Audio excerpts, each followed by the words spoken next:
Survival builds are some of the best builds to have in your arsenal within Dead Cells. Now, notice I didn't say survival was the best build. I mean, frankly, if you want to start a holy war, just ask people on the Dead Cells subreddit which build is the best build, brutality, tactics, or survival.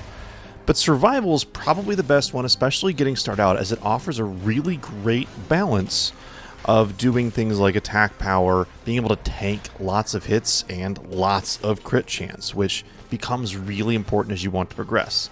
Now, this doesn't mean that survival is only for people starting out to the game. Frankly, my 2 boss cell one was a combination of doing a Nutcracker plus a ice grenade that gave me a fantastic victory using some of the basic weapons that you get right out of the gate. There's something about getting 38,000 crit damage and being able to crit on almost every hit on Hand of the King. Yeah, that's going to win a run for you, for sure. Survival offers some really great options when it comes to getting strong fast and being able to progress in the game.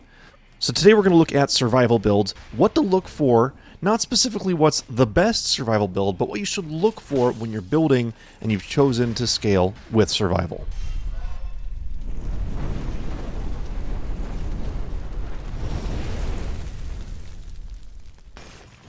When you're building survival, you're building yourself as a tank. You're going to get the most HP out of your scrolls when you go with survival build, which is the reason why survival is, frankly, fairly popular with new players. As it should be. It's actually very important to be able to take hits so that you can progress the game. But on the flip side of being able to take lots of hits, your weapons are also a little bit slower. It takes a little bit more to get your weapon to actually perform its attack. Compare the attack speed of any survival-based weapon to that of a brutality or a tactics-based scaling weapon, and you're going to see there's a lot more wind-up, leaving yourself a lot more exposed to hits. That's not true for every single weapon, but for the most part, things that scale in survival are going to be a little bit slower. The trade-off, of course, is that you're going to have some really good hits when you actually do connect with the enemy. Now, I'm sure you've noticed that you don't have very many melee weapons at your disposal, just a handful. And starting off in the game, you really only have the Nutcracker if you haven't unlocked anything else. You'll get the Flint soon after, but you're not going to get all that many weapons until you really start to unlock the game. You're going to have some crossbows available to you, and you're also going to have a large arsenal of shields available. As we talked about in our first video, you really want to get comfortable using shields. Now, granted, you can't go shield and crossbow anymore. That's something that got changed in version 1.9. But if you pick up something like a Nutcracker or a Flint, and you grab yourself really any shield, you're on your way to making a really good run. When you're doing anything with picking weapons and going through and figuring out what your build should be, you want to pay attention to the crit damage of any weapon that you're picking up. Survival weapons, for the most part, have got some really good crit conditions on each of their weapons. If you take a look at the Nutcracker, for example, that you'll have right out of the gate, it says that it inflicts critical if the victim is stunned, frozen, or rooted. And this is great, because with survival, you actually have an option to actually completely root down an enemy or make them immobilized using the wolf traps, which are also available right out of the box. This makes a really good 1-2 combination with really any boss, or frankly, even as you're going through with the biomes. Throw an enemy into a wolf trap and wail on them with your Nutcracker, and you'll be getting that critical ding every single time. Alternately, you can throw Frost Blast into your offhand, freeze an enemy, and then hit them with your Nutcracker as well to get a critical damage shot off. Now, I should say something about freeze with your bosses. Freeze is going to work well in biomes. That Frost Blast Nutcracker combination is going to work really great because you'll be able to pretty much one-shot most of the enemies you come across until later on in the game, depending upon your weapon scaling. But you'll get to the bosses and you notice you will freeze them, hit them once with your Nutcracker, and they're going to unfreeze themselves, and you're going to no longer get that crit shot for your second or third attack. That's why you definitely want to go into a boss fight with some type of a combination of Freeze Blast with, say, a Wolf Trap, so that you can freeze someone to get the crit, or throw them in a Wolf Trap to get a crit, further increasing your chance of getting those crit shots and doing massive amounts of damage. Another weapon to take a look at in a survival build that you're going to have pretty early in the game is the Flint. You pick up the Flint from your concierge fight, hand in your blueprints, and you notice that its crit condition is that on long press, wind up your Flint, get a crit shot, and clear other enemies or do damage to other enemies that might be trailing behind whoever you're attacking directly.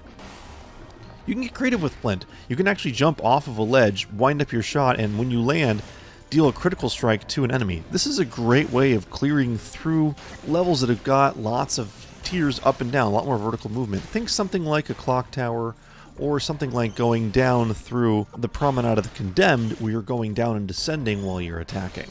Next, let's talk about crossbows. Now, crossbows changed significantly in the 1.9 update. You used to be able to have a crossbow in one hand and a shield in the other, which made a crossbow shield combination a very strong, very strong survival build, and frankly, it needed to be nerfed just a little bit. However, the new crossbows are nothing to be ashamed of. Yes, you're going to have to let go of your shield that hopefully by now you've gotten used to using, but there's some really cool critical conditions that you can do with the crossbows. The heavy crossbow was always very strong, and it still is strong now. You can hit your secondary attack to preset a critical bolt that your first shot that you take with your heavy crossbow then will be a critical shot. Almost guaranteed in a biome, you are going to be one-shotting everything, so preset your crit, fire, and you'll be able to clear that enemy, then preset another bolt. It's a little bit slow going, but it's a safe way to get through a biome. You can get a win on the Hand of the King with a crossbow with pretty good success. The repeater crossbow has actually become one of my new favorites, probably my favorite crossbow. Its secondary shot fires off lots of arrows at once and roots the targets, which then allows regular arrows to do crit damage. So imagine walking up to an enemy, do your secondary shot, root them down, and then just fire like crazy, holding down your fire button, and you get ding, ding, ding, ding, ding. You're getting all those crits happening, one right after the other. It's a beautiful thing, it really is. It makes clearing through a biome pretty good, and that root actually does hold bosses in place for a little bit, so you can get a couple of crit shots off as well. Again, parry this with something like a wolf trap, and you've got another great way to really do a lot of damage on many of those bosses. Something else to consider with survival is you do have access to some grenades, some deployable traps, and some powers. I've of course mentioned the wolf trap, which should be your go-to on a survival build. There's also powerful grenades, root grenades, which can also do root damage as well. So if you've got something where you're getting critical on root, consider the root grenade. You also will have pretty early on the ice grenade. Now the ice grenade suffers from the same problem of the frost blast in that after you use it, your boss could get free after one hit if you're using, say, the repeater crossbow or the nutcracker I'd mentioned before.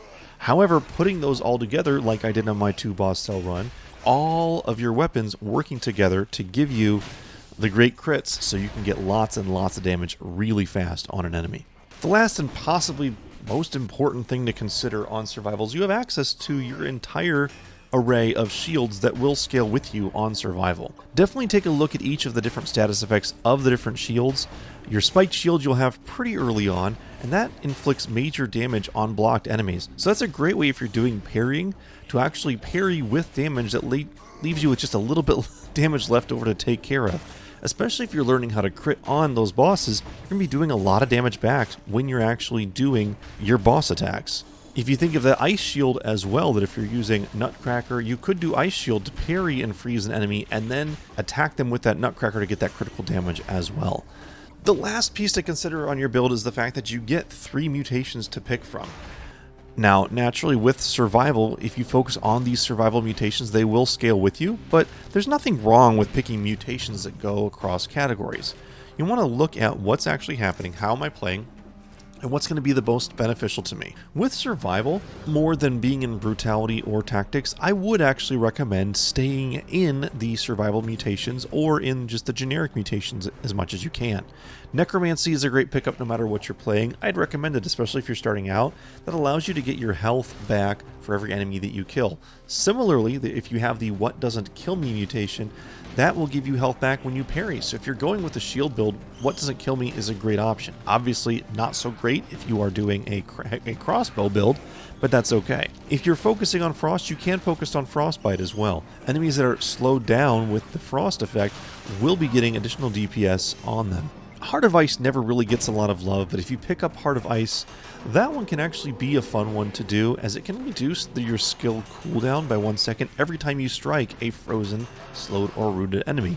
Now if you're going with wolf traps and you're going with an ice build or something like that, it's going to give you a lot of success in being able to get those wolf traps out quicker. If you put someone in wolf traps and then start hitting them, you're going to have wolf traps available as soon as they break free from your wolf traps.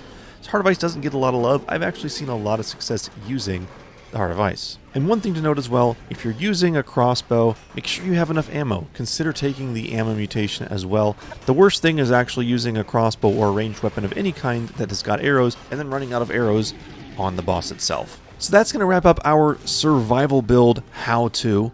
Hopefully this has been helpful to you in helping you know what to look for when you decide to go survival. And hopefully this will take you through to getting some of those boss cells and progressing in the game. Until next time, stay safe and happy gaming.